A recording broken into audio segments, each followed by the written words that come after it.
Assalamualaikum warahmatullahi wabarakatuh. Bapak-bapak, ibu-ibu, saudara-saudara kaum muslimin rahimakumullah.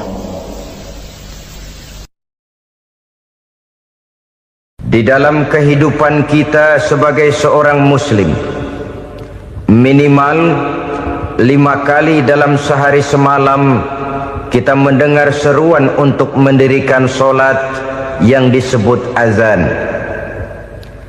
Ada kalimat menarik di dalam kalimat azan itu, yakni seruan hayya 'alal falah, marilah menuju kepada keberuntungan, marilah meraih kemenangan. Seruan ini adalah kecenderungan dari setiap manusia, apapun warna kulitnya. Artinya, setiap orang dalam hidup selalu ingin meraih dan mencari kemenangan. Kemenangan akan melahirkan kepuasan batin, dan kepuasan batin memberikan kebahagiaan. Sedangkan kekalahan melahirkan penderitaan batin, dan penderitaan batin menjerumuskan seseorang di dalam berbagai bentuk kerugian. Jikalau inilah seruan azan, maka masalahnya ialah apa yang menyebabkan kita meraih kemenangan. Al-Quranul Karim memberikan tuntunan dan ajaran kepada kita bahwa orang-orang yang memperoleh kemenangan itu tidak lain adalah orang-orang yang bertakwa. Hanyalah mereka yang bertakwa kepada Allah Subhanahu wa ta'ala pada akhirnya akan tampil sebagai pemenang. Lalu siapa orang yang bertakwa itu? Dijelaskan dalam awal-awal Al-Baqarah, orang yang bertakwa yang akan meraih kemenangan. Pertama, allazina yu'minuna bil ghaib, yaitu orang-orang yang beriman kepada yang gaib, percaya bahwa ada alam yang gaib, alam yang abstrak, alam yang tidak bisa dijangkau oleh salah satu daripada panca indera kita. Mereka percaya dan beriman kepada adanya malaikat, beriman kepada adanya iblis dan jin, beriman kepada adanya alam kubur, beriman kepada adanya alam mahsyar, beriman kepada adanya alam akhirat, beriman kepada adanya sorga dan neraka. Beriman bukan cuma sekedar beriman dalam ucapan bibir saja, tetapi beriman yang nilai iman itu mampu mewarnai gerak dan gaya hidupnya. Iman yang meresap sampai ke tulang sumsum, kemudian memberikan dampak positif di dalam kehidupan manusia. Alam, kita tahu, adalah sesuatu yang selain Allah, dan Allah bukanlah alam. Apapun namanya selain daripada Allah, itu adalah alam. Alam pada hakikatnya terbagi menjadi dua. Ada alam syahadah, alam nyata, alam konkret, alam yang bisa dijangkau oleh salah satu indera kita. Kemudian ada alam ghaib, alam yang tidak bisa dijangkau oleh panca indera kita, alam metafisika, alam abstrak, alam yang wajib kita imani keberadaannya. Kita percaya bahwa malaikat itu ada, kita percaya kepada jin, bahwa jin itu ada, kita percaya kepada adanya iblis dan setan. Bukan percaya kepada iblis dan setannya, percaya bahwa iblis dan setan itu ada. Itu termasuk salah satu daripada sifat orang yang bertakwa kepada Allah. Saudara-saudara kaum muslimin rahimakumullah, kecenderungan pembangunan yang lebih bersifat materialistis biasanya menggeser aspek kehidupan rohani. Orang berpikir empiri, dan dalam pola pikir yang demikian, maka alam gaib tidak lagi mendapat perhatian. Aspek kehidupan yang bersifat rohaniah malah mulai ditinggalkan. Akibatnya terjadilah kepincangan di dalam kehidupan kita. Pernah ada satu pengalaman pribadi dalam perjalanan kembali ke tanah air. Dalam pesawat di sebelah kanan saya duduklah seorang Jerman namanya Heiner Simonsen. Iseng saya ajak kenalan, saya ajak ngobrol, saya tanya dia. Saya bilang,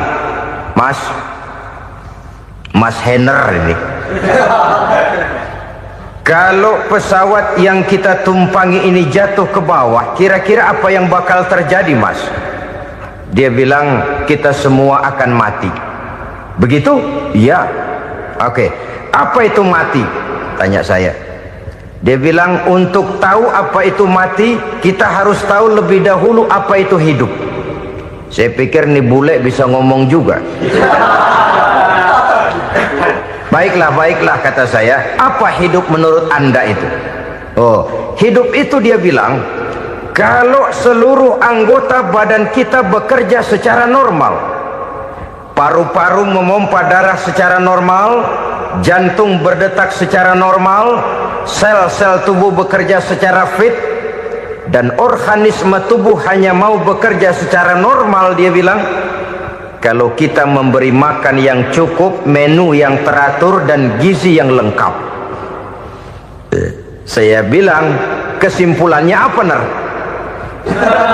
Dia jawab, hidup adalah dari tangan ke mulut.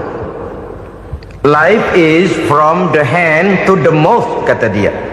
Hidup adalah dari tangan ke mulut.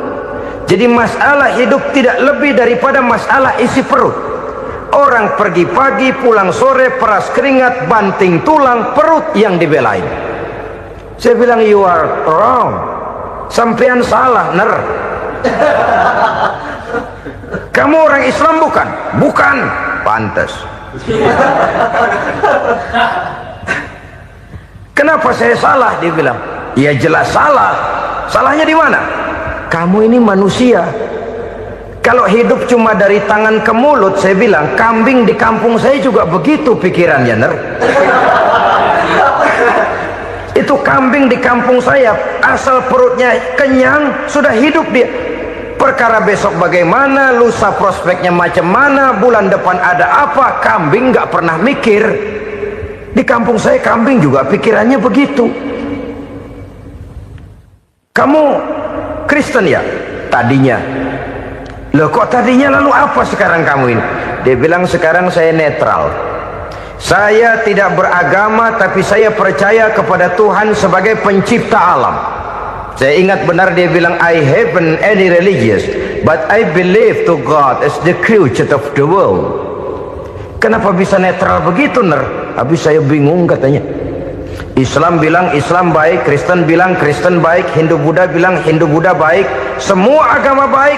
Saya netral sekalian, nggak beragama. Yang penting saya percaya kepada Tuhan.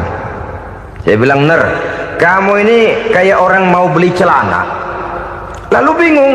Yang satu bilang Levi's bagus, yang satu bilang Blue Jean hebat, yang satu bilang Wool England hebat.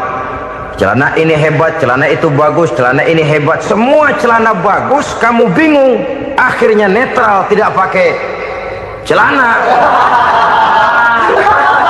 Itu juga salah. Saya pikir-pikir, kemudian saya melihat bahwa dua pola berpikir Heiner ini nampaknya sudah mulai menggejala di lingkungan masyarakat bangsa kita.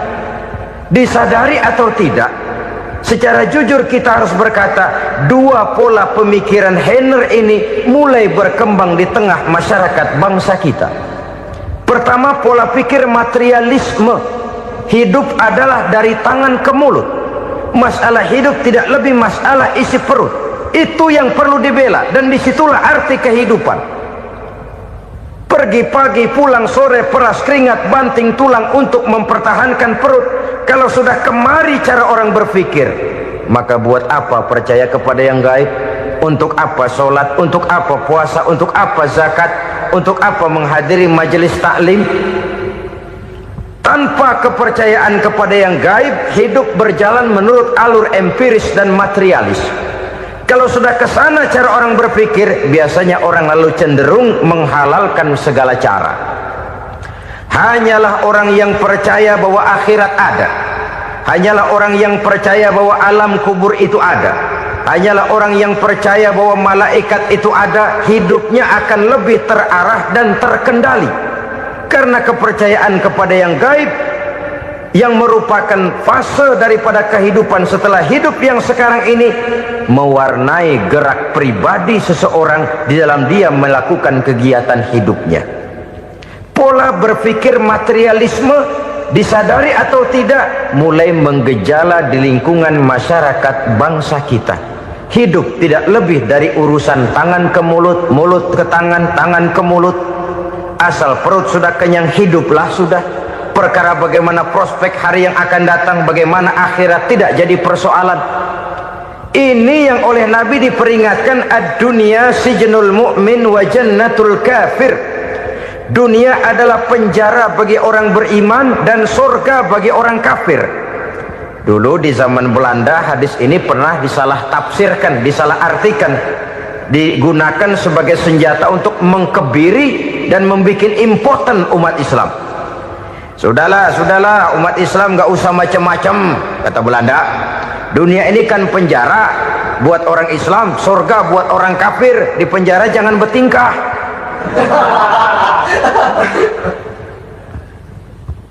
Pengertiannya tidak begitu.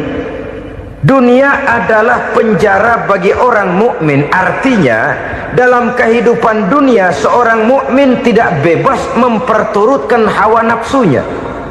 Di penjara hawa nafsunya itu. Sebaliknya surga bagi orang-orang kafir. Buat orang kafir surgalah dunia ini. Mereka bebas memperturutkan hawa nafsunya, dilarang tidak terlarang, dicegah pun tidak tercegah. Mereka hidup menurut alur bisikan nafsu mereka sendiri.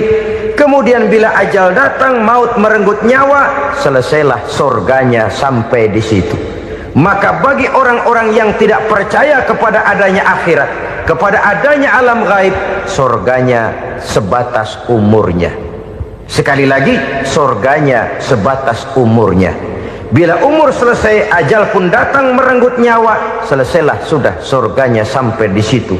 Alangkah pendeknya perjalanan orang-orang yang tidak percaya kepada alam gaib ini. Bagi kita mukmin, jikalau kita mampu memenjarakan hawa nafsu, kita bisa bahagia di dunia ini. Dan Islam memang tidak menyuruh kita sengsara di dunia. Raih dunia, kejar dunia, gapai dunia sebagai alat untuk mencapai kebahagiaan di akhirat nanti. Hidup adalah satu perjalanan panjang yang terbentang sejak kita terlahir dari alam rahim sampai kepada alam akhirat nanti. Andai kata kita gagal meraih kebahagiaan di dunia, toh kita masih punya akhirat. Tapi jangan jadi dalil yang melemahkan semangat. Biarin dah kita di dunia kebelangsak, yang penting akhirat. Akhirnya dunia benar-benar kebelangsak. Bagaimana dunia ini bisa kita raih, dan bagaimana meraih dunia untuk menunjang kepentingan akhirat nanti. Yang kedua, dari pikiran Heiner yang saya lihat menggejala di lingkungan masyarakat bangsa kita, timbulnya manusia-manusia netral. Seolah-olah Tuhan yes, agama no. Sama Tuhan percaya, agama ogah. Tuhan ngangguk, giliran agama godeng. Padahal hampir dalam setiap ayat dalam Quran, kata-kata amanu biasanya bergandeng dengan wa amilus sholihat. Iman dan amal soleh. Ini sebagai isyarat Tuhan dan agama jangan pernah dipisah-pisah. Apabila kita bertuhan, maka kita harus beragama. Apabila kita beragama, maka agama itu harus bersumberkan dari Tuhan yang kita imani itu. Tidak mungkin kita pisah, Tuhan yes, agama no. Sama Tuhan percaya tapi agama bikin sendiri. Sembayangnya cukup bengong 2 jam madep mulon.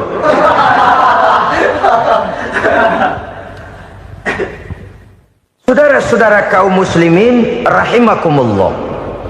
Jadi dengan demikian, agama yang kita akui merupakan unsur mutlak di dalam pembangunan sekarang ini, merupakan bagian dari kehidupan yang menuntun kita bahwa di balik alam nyata ini, di balik alam syahadah ini ada alam gaib. Dan mudabbir, murabbi, yang mengatur, yang menguasai, yang memelihara, baik dia alam nyata, baik dia alam gaib, tidak lain adalah Allah Subhanahu wa ta'ala. Di sana ada satu super power, satu maha kekuatan yang kita perlu bersandar kepadanya. Sebagai makhluk nyata yang hidup di alam nyata, berbuatlah secara nyata sebagaimana harusnya kita berbuat. Karena Islam jelas bukan agamanya orang pemalas. Islam jelas bukan agamanya orang yang mengajarkan setelah selesai sholat boleh duduk nggelenggem ayam-ayam ndelohom, menghitung bintang di langit sambil menunggu keajaiban. Tidak.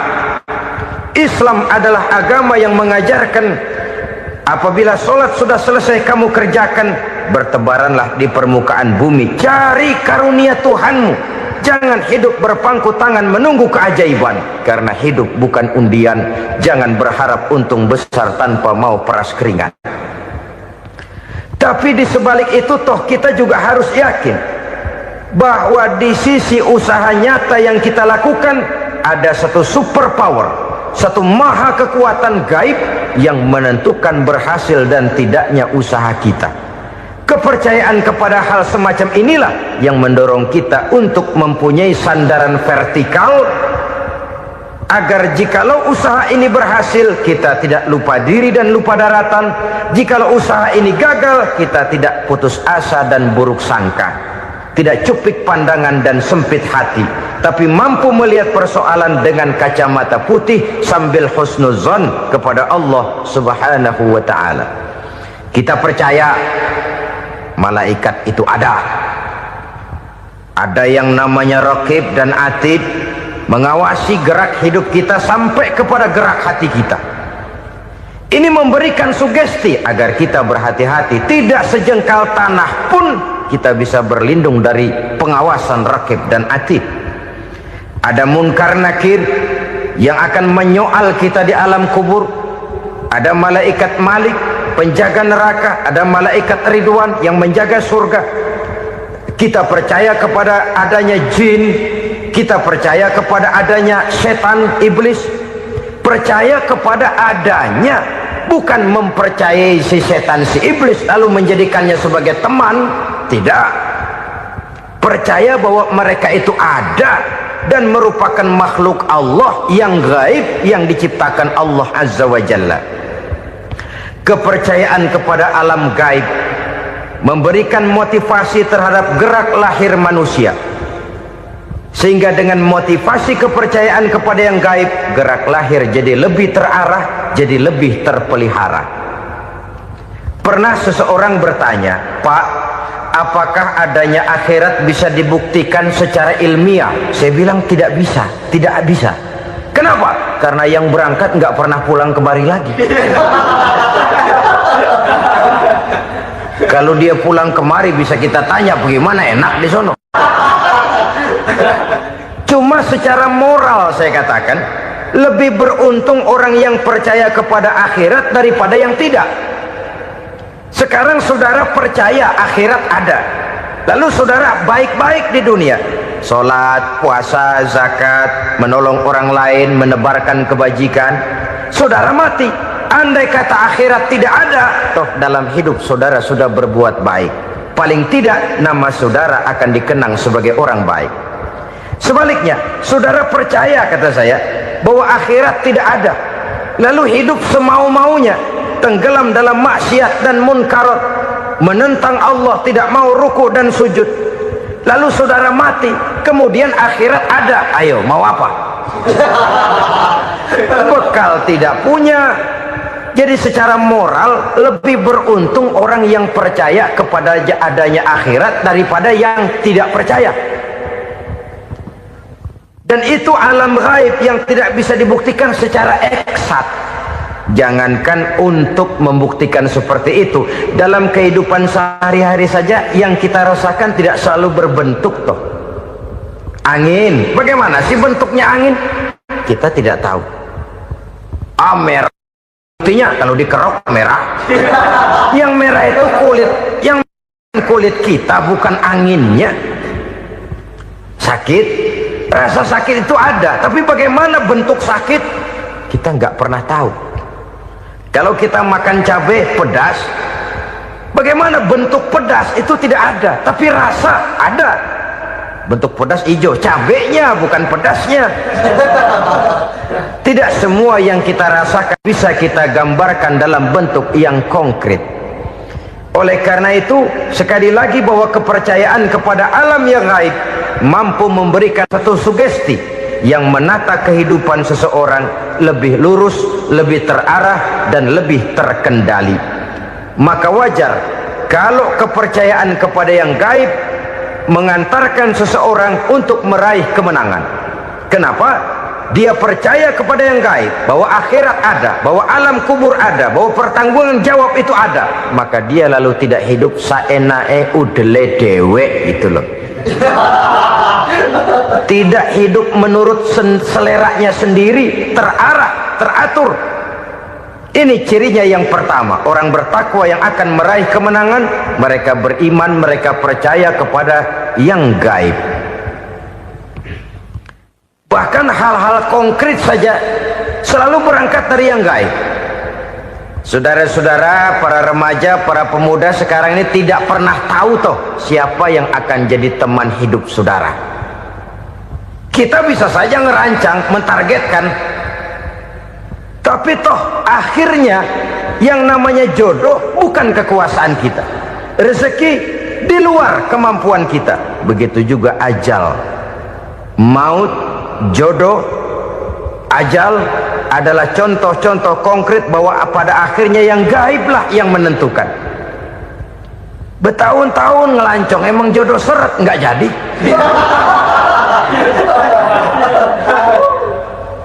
Begitu kenal baru setengah malam nginep ditangkap hansip kan.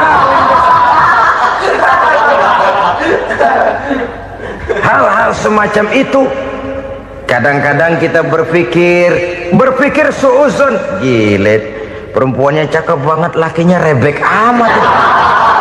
Memang begitulah jodohnya. Memang begitulah jodohnya.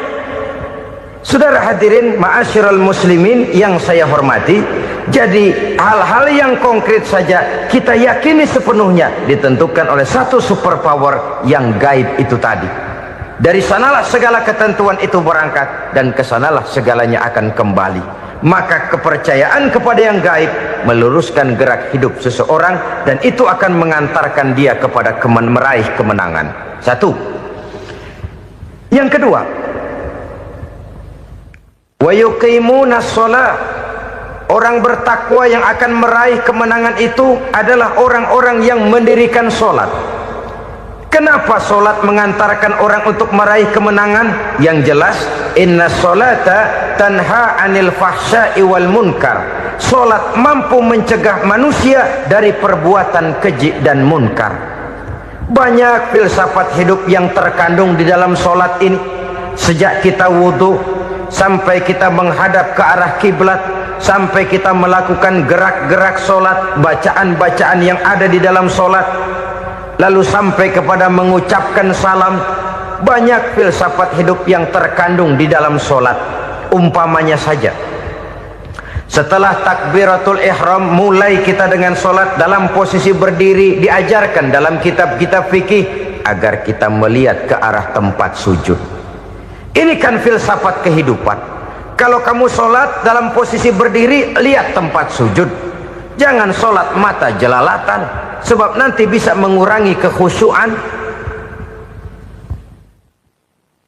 Jadi wajar kalau yang dikatakan bahwa yang paling afdol adalah shaf yang di depan. Kenapa? Secara harfiah pengertiannya akan lebih mengundang kekhusyuan. Kenapa? Kalau kita di shaf paling depan di masjid umpamanya paling banter, kita lihat tembok. Tapi kalau kita shaf di tengah atau di belakang, orang-orang di depan kita pun akan kelihatan. Yang bajunya loreng, yang bajunya genggang, yang bajunya macam-macam. Kita lihat, kadang-kadang kita pikirin, ada yang bajunya bolong. Kita sholat tapi dalam hati, nih orang bajunya robek, ya nggak tahu apa. Ada saja hal-hal yang mengusik kekhusyuan kita. Oleh sebab itu diajarkan dalam posisi berdiri, lihat, arahkan pandangan matamu kepada tempat sujud. Ini kan filsafat kehidupan. Maksudnya apa? Kalau lagi diri lihat dong tempat sujud, kalau udah di atas ingat dong sama yang bawah, kalau sudah tinggi ingat dong dari mana kamu berangkat, kalau sudah berkuasa bantu dong yang lemah, kalau sudah kaya santuni dong yang miskin, kalau sudah alim bimbing dong yang awam. Ini filsafat kehidupan. Dalam posisi berdiri kau lihat tempat sujud. Ini akan melahirkan kepekaan sosial di mana seseorang mau tahu kepada orang lainnya. Bagaimanapun kaya kita, tinggi pangkat dan jabatan kita, jikalau hidup hanya untuk kepentingan perut sendiri saja, rasanya belum membawa manfaat di dalam kehidupan kita. Tapi efek yang tertinggi sesungguhnya, solat mencegah manusia dari perbuatan keji dan munkar. Perbuatan keji dan munkar walaupun kelihatannya mendatangkan uang, membawa keuntungan, tapi itu keuntungan semu, keuntungan sementara. Dengan menipu orang lain kita bisa dapat untung, tapi tidak membawa berkah, dan itu adalah kerugian besar dalam kehidupan kita. Maka untuk meraih kemenangan harus dimulai dengan membentuk kepribadian yang tegar, memiliki sandaran vertikal yang langsung kepada Allah Subhanahu wa ta'ala, dan itu hanya bisa kita tempuh melalui jalur ibadah formal yang sudah ditentukan Allah, yakni solat yang 5 waktu. Untuk memperkuat itu ada solat-solat sunnah, rawatib, nawafil sebagai terminal kontrol cadangan untuk memelihara stabilitas temperatur batin di dalam kita berhubungan dengan zat yang maha gaib, yaitu Allah Subhanahu wa ta'ala. Orang sering bertanya, Pak, itu tetangga saya nggak sholat, duitnya nggak habis-habis, Pak. Nggak sholat tapi mobilnya tambah terus, nggak sholat tapi usahanya makin maju. Tapi di sisi lain ada orang yang rajin sholat, rezekinya butak bener, anaknya mana kurus mana korengan. Saudara hadirin ma'asyiral muslimin rahimakumullah, harus saya katakan bahwa solat memang bukan untuk cari duit. Solat adalah sandaran vertikal kita kepada Allah. Sedangkan soal rezeki itu berkaitan dengan sifat Allah maha pengasih dan maha penyayang. Allah maha pengasih, siapapun dikasih kalau mau usaha. Allah maha penyayang, tidak semua orang disayang oleh Allah Azza wa Jalla. Dan belum tentu banyak harta itu merupakan nikmat. Mungkin juga istidraj. Artinya istidraj itu dikasih tapi diambulin, kalau bahasa Betawinya itu.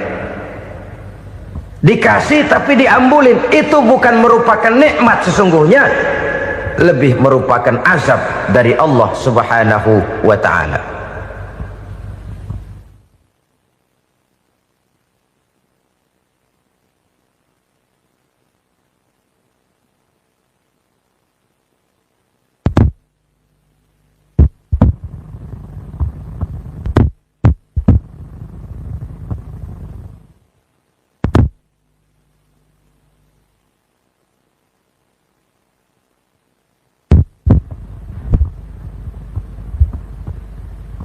Agama mempunyai sistem solat, dan kita umat Islam telah dituntun oleh Allah Subhanahu wa ta'ala yang wajibnya 5 kali dalam sehari semalam mendirikan solat, dan itu tentu berada dalam jangkauan kemampuan manusia.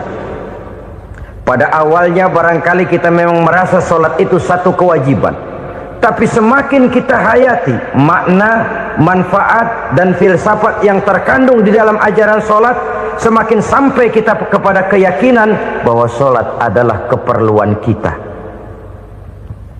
Sehingga pada waktu tertentu dinilai puncaknya, kita tidak lagi akan berkata saya wajib solat, tapi kita akan berkata saya perlu solat. Kalau kita sudah merasakan itu adalah keperluan kita, nah di sanalah kita baru akan merasakan ruginya kalau hal itu tidak kita laksanakan. Sepanjang kita masih berkata saya wajib sholat, kita akan lebih merasakan dia sebagai beban ketimbang sebagai keperluan. Yang jelas Allah tidak memerlukan ibadah yang kita laksanakan ini. Dengan kata lain, andai kata satu dunia penuh ini orang tidak ada yang sholat satu pun, Allah tidak akan turun dari jabatan Tuhan. Jangan lalu berpikir kalau kita ngambek se-RW kagak sembahyang Tuhan tekor kali ini ya. Tentu tidak. Itu perlunya kita, bukan perlunya Allah. Dan pada induknya kita akan berkata, saya perlu agama. Kalau secara induk kita sudah memerlukan agama, maka konsep-konsep yang ada di dalam ajaran agama itu pun adalah juga merupakan keperluan kita. Baik dia bernama sholat, baik dia bernama puasa, baik dia bernama zakat, baik dia bernama haji, seluruhnya adalah keperluan kita. Dan sesuatu yang kita perlukan apabila tidak kita laksanakan akan melahirkan kerugian di dalam kehidupan. Jangan heran kalau kita membaca riwayat perjalanan hidup para salafus soleh, orang-orang soleh. Ada yang tahajud sampai 100 rakaat, ada yang sholat malam kakinya sampai bengkak. Kita sekalinya bengkak biri-biri. Ada yang sholat membaca surah dalam Al-Quran sampai khotam Quran. Kok mau? Mereka sudah merasakan itu keperluan. Itu saja soalnya. Satu saat pun jikalau kita merasa bahwa itu keperluan saya, kita pun akan melaksanakan seperti itu. Keperluan saya dalam kehidupan. Inilah yang kedua. Yang ketiga, orang bertakwa yang akan meraih kemenangan itu, wa mimma razaqnahum yunfikun. Mereka membelanjakan sebagian daripada rezeki yang diberikan Allah kepada mereka. Mereka infakkan di jalan Allah. Ada satu dialog menarik. Satu hari seorang anak muda bertemu dengan seorang kakek-kakek yang sudah dikenalnya baik. Bertanyalah anak muda ini, "Kek, umur kakek berapa tahun?" 15 tahun, kata si kakek. "Anak kakek berapa orang?" 1. "Harta kakek berapa banyak?" 15 juta. Si anak muda ini bengong, lalu protes, "Kok kakek bohongin saya?" "Kenapa?" "Saya tahu umur kakek 70 tahun. Kenapa ngaku 15? Saya tahu anak kakek 5. Kenapa bilang 1? Saya tahu kakek miliuner, miliaran uang kakek. Kenapa ngaku cuma 15 juta? Begini, kata si kakek tadi. Benar, umur saya 70 tahun. Tapi dari umur yang 70 tahun itu baru 15 tahun terakhir ini saya merasakan ibadah kepada Allah. Meninggalkan maksiat, jauh dari segala macam munkarat. Maka yang 15 tahun inilah yang benar-benar saya rasakan sebagai umur saya. Benar anak saya 5, tapi yang 4 susah diatur. Cuman 1 rasanya nih yang bakal jadi si buah hati belahan jantung pelanjut cerita penerus sejarah. Cuma 1 ini yang saya harapkan, yang akan jadi anak soleh, yang akan membuat saya menerima pensiunan pahala. Kalau yang 4 apek dah, nggak ada harapan. Yang 1 nyekek botol melulu. Oh begitu, iya. Lalu kenapa kakek bilang harta kakek cuma 15 juta padahal saya tahu kakek uangnya miliaran, depositonya banyak? Ya karena 15 juta itulah yang saya ingat yang pernah saya belanjakan di jalan Allah. Saya merasa itulah harta saya yang sebenarnya. Yang miliaran yang saya simpan di bank kelak kalau satu saat saya mati akan jadi rebutan di antara anak-anak saya. Iya kalau anak saya soleh kayak yang 1 ini. Kalau yang 4 tadi udah tulen dia bakal berantem dah berebut tuh. Jadi 15 juta yang saya belanjakan di jalan Allah inilah yang saya merasakan benar-benar harta saya yang sesungguhnya. Dialog ini patut menjadi bahan renungan kita bersama. Diberikan kita umur 40, 50, 60, 70, 80. Berapa tahun dari umur yang diberikan itu yang jalan mulus, yang kita gunakan untuk melaksanakan ibadah? Banyak harta kita simpan di bank, di lemari, di dompet, di tas. Tapi berapa yang sudah kita depositokan di jalan Allah yang akan menemani kita di hari kita kembali nanti? Maka orang bertakwa yang akan meraih kemenangan, wa mimma razaqnahum yunfikun, mereka membelanjakan sebagian dari rezeki yang diberikan Allah di jalan Allah subhanahu wa ta'ala.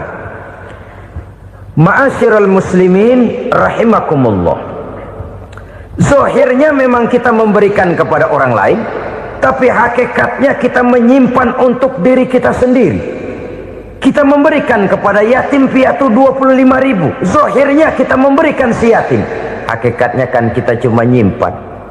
Saya berikan, titip kepadamu, ini untuk saya di akhirat. Kau boleh belikan baju, kau boleh belikan untukmu makan, kau boleh bayarkan sekolahmu, ini untuk saya. Hakikatnya kita nyumbang masjid 1 juta, zahirnya kita berikan kepada panitia masjid, tapi hakikatnya kan cuma titip 1 juta ya, untuk saya di alam kubur nanti. Silahkan kau boleh belikan semen, ini uang, belikan besi, belikan pasir, saya cuma sekedar titip untuk kepentingan saya. Hakikatnya kita cuma sekedar menitip. Sebagaimanapun pada hakikatnya, apapun yang kita miliki dalam kehidupan kan cuma sekedar hak guna pakai, bukan hak milik mutlak. Harta kita, rumah kita, kendaraan kita, kebun kita, pabrik kita, hak guna pakai saja. Hak milik mutlak cuma untuk Allah subhanahu wa ta'ala. Saudara-saudara kaum muslimin rahimakumullah, ini yang ketiga. Kemudian yang keempat, orang-orang bertakwa yang akan meraih kemenangan, allazina yu'minuna bima unzila ilaika, mereka yang beriman, mereka yang percaya kepada apa yang telah diturunkan kepadamu Muhammad, ay Al-Quran, yakni Al-Quranul Karim. Setelah percaya kepada yang gaib, mendirikan solat, kemudian menginfakkan sebagian dari rezeki yang diberikan Allah, mereka juga lalu percaya kepada yang diturunkan terhadap Nabi, yaitu tidak lain Al-Quranul Karim. Sekali lagi di sini, percaya bukan hanya sekedar percaya saja, tetapi percaya lalu menjadikan Al-Quran itu sebagai pedoman hidup. Sebab memang Al-Quran itu adalah GBHM, garis-garis besar haluan muslim. Apa yang harus kita lakukan, apa yang harus tidak kita lakukan, bagaimana mestinya kita bertingkah laku dan berbuat, seluruhnya tercantum di dalam Al-Quranul Karim. Itu sebabnya ketika satu hari Aisyah ditanya bagaimana akhlak Rasul, beliau menjawab, kana Rasulullah sallallahu alaihi wasallam khuluquhul Quran. Akhlak daripada Rasulullah tidak lain adalah Al-Quran. Jawaban simpel ini memberikan gambaran bahwa keseluruhan daripada konsepsi Quran sudah diterjemahkan dalam kehidupan Rasulullah sallallahu alaihi wasallam. Karena kita tahu akhlak adalah keseluruhan dari gerak hidup manusia, sejak ia berpribadi, berumah tangga, bertetangga, bermasyarakat, sampai kepada berbangsa dan bernegara. Al-Quran tetap memberikan sentuhan nilainya. Oleh karenanya, orang-orang yang bertakwa adalah orang-orang yang menjadikan Al-Quran sebagai pedoman dalam kehidupannya. Dan kita yakini Al-Quran diturunkan kepada Nabi Muhammad bukan merupakan produk Nabi Muhammad. Isi dan redaksinya langsung dari Allah subhanahu wa ta'ala. Kemudian cirinya yang kelima, orang bertakwa yang akan meraih kemenangan itu, wa ma unzila min qablika, tidak hanya sekedar percaya kepada yang diturunkan terhadap Nabi Muhammad yaitu Al-Quran, mereka juga percaya kepada apa yang pernah diturunkan kepada para nabi, kepada para rasul sebelum Nabi Muhammad.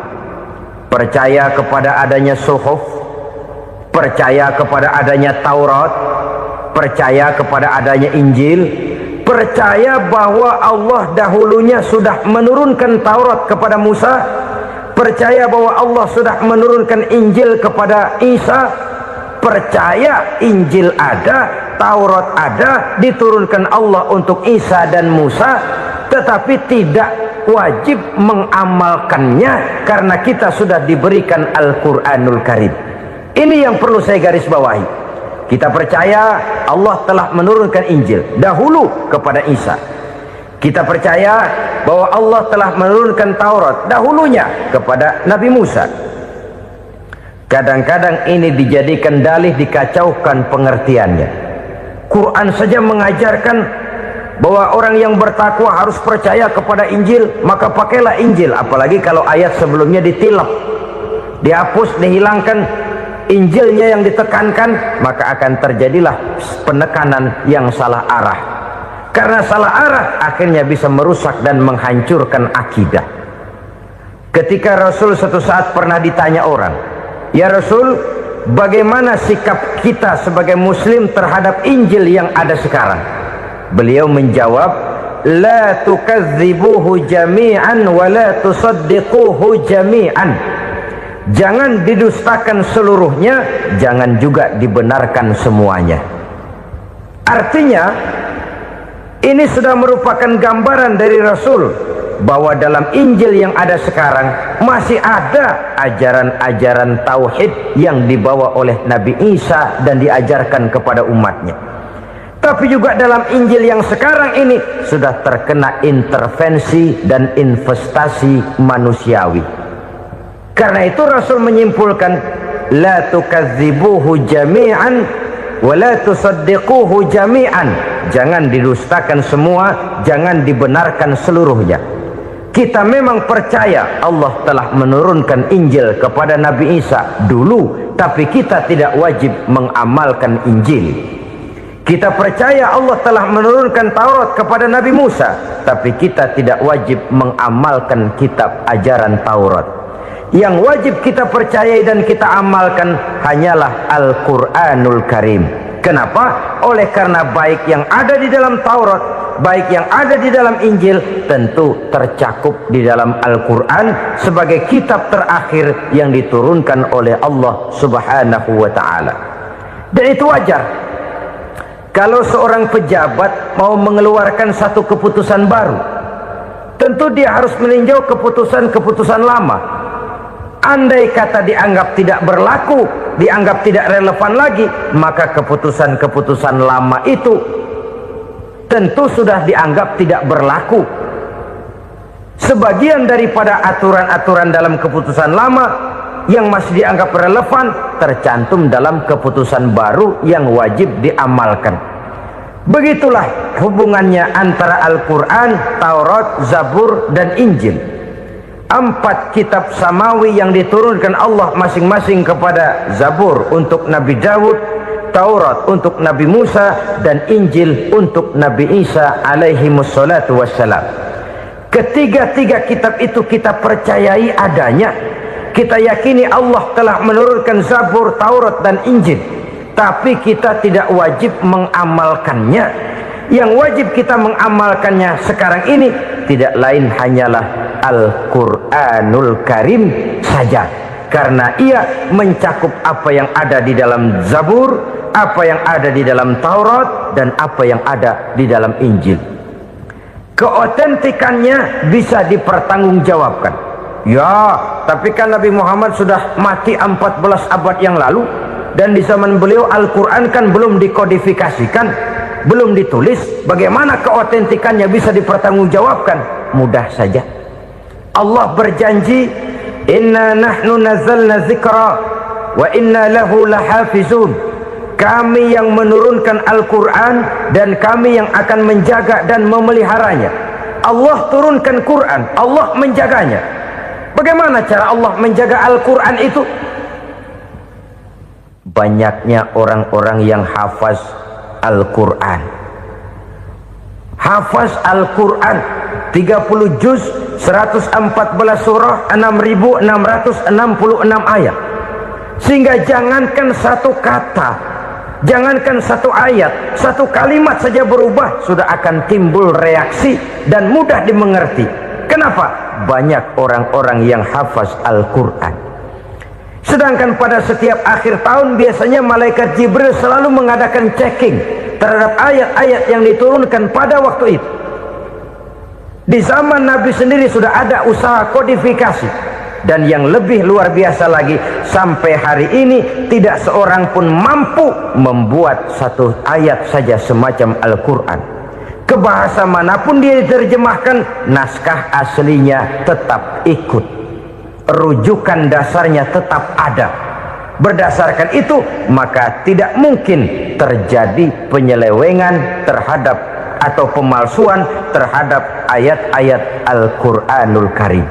Kesuciannya, keotentikannya, kemurniannya bisa dipertanggungjawabkan. Ma'asyiral muslimin rahimakumullah. Oleh karenanya, konsepsi dasar daripada ajaran Islam ini memang tidak lain adalah Al-Quran dan Sunnah.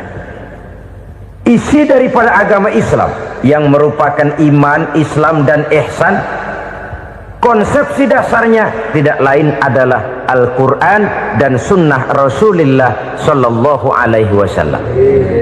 Maka yang kita perlukan sekarang ini adalah terjemahan Al-Quran di dalam kehidupan kita. Dengan demikian, maka gaya kehidupan yang lebih Qurani itulah yang kita dambakan. Kita perlu memang terjemahan Quran dalam bahasa Inggris, dalam bahasa Belanda, dalam bahasa Jepang, tapi yang lebih kita perlukan adalah terjemahan Quran di dalam kehidupan kita. Konsekuen, tidak memanipulasi, ringan sama kita jinjing, berat sama kita pikul. Jangan kalau lempengan ayat Quran tuh kira-kira enak diamalin, keras teriakan kita. Giliran kira-kira ayat Quran itu mukul kepala kita sendiri, diam kita. Itu ciri yang pernah disindir Allah dalam awal-awal Baqarah juga itu. Ciri beragamanya orang yang munafik. Kullama adha'a lahum masyawfi, kata Allah, wa iza azlama alaihim qamu. Apabila terang mereka jalan, apabila gelap mereka berhenti. Artinya kalau kira-kira di Islam nguntungin, rame-rame pada teriak Islam. Tapi ketika diminta untuk berjuang, ketika dituntut untuk berkorban, rame-rame mengundurkan diri. Nasib agama tidak ubahnya seperti daun pisang yang dikait orang di tepi